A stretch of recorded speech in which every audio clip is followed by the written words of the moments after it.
कुछ दिनों से मेरी माँ का व्यवहार काफी बदल गया था। पहले तो वो हमेशा घर के कामों में व्यस्त रहती थी, लेकिन अब वह अपना ज्यादातर समय कमरे में बंद होकर बिताने लगी थी। कभी-कभी वह कमरे से बाहर आती तो भी ताला लगाकर जाती। मुझे यह बहुत अजीब लगता और धीरे-धीरे मैं इस बात को लेकर परेशान हो गया। मुझे समझ में नहीं आता था कि आखिर माँ को ऐसा क्या हो गया है कि वह हमसे दूर रहने लगी है। एक दिन जब माँ कमरे से बाहर गई थी, मैंने चुपके से उनके कमरे का दरवाजा खोला।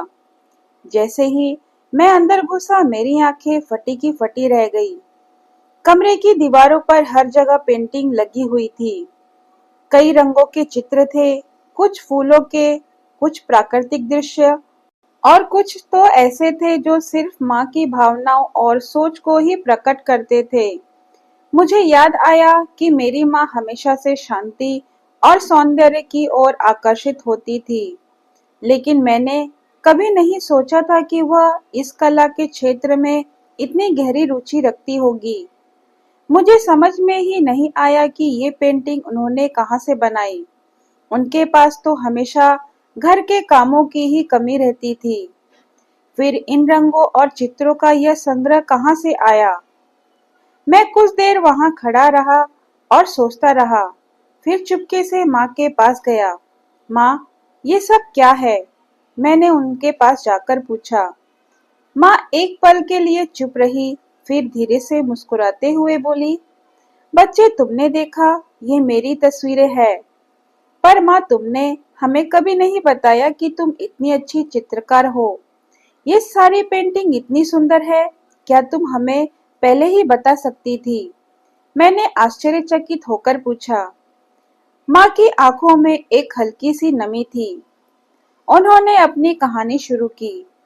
बचपन में मुझे पेंटिंग का बहुत शौक था, लेकिन तब हमारे घर पे पेंटिंग के लिए कोई जगह नहीं थी। मेरे माँ बाप हमेशा कहते थे कि घर का काम करो, यही काम आएगा। मेरी जिंदगी का उद्देश्य हमेशा यही था कि घर को साफ सुथरा रखूं और परिवार की देखभाल करूं। फिर शादी हुई तो ससुराल की जिम्मेदारियां और बच्चों की देखभाल में ही इतना समय निकल गया कि कभी अपनी कला के लिए वक्त ही नहीं निकल पाया।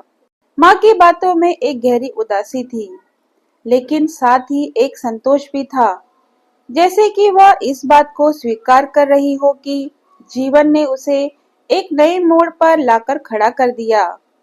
वह आगे बोली, जब तुम बड़े हो गए और अपनी जिंदगी में व्यस्त हो गए, तो मुझे लगा कि अब मुझे अपनी रुचियों को फिर से जीने का समय मिल गया है।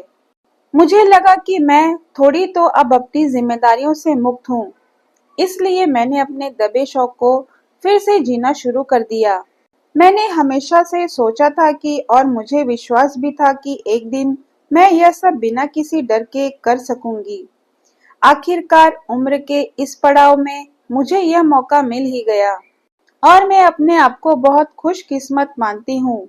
वरना मुझ जैसे कई तो बस मन ही मन में ही लिए ही जीती रहती हैं और इस उम्र तक आते आते तो सारे शौक ही मर जाते हैं।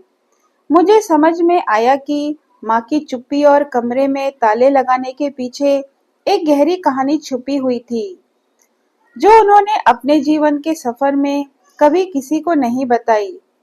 मुझे यह समझ आया कि माँ को अपनी इस कला को जिम्मेदारियों के बोझ तले दबाना पड़ा और साथ ही यह भी सिखाया कि अपना कर्तव्य किस तरह से निभाया जाता है।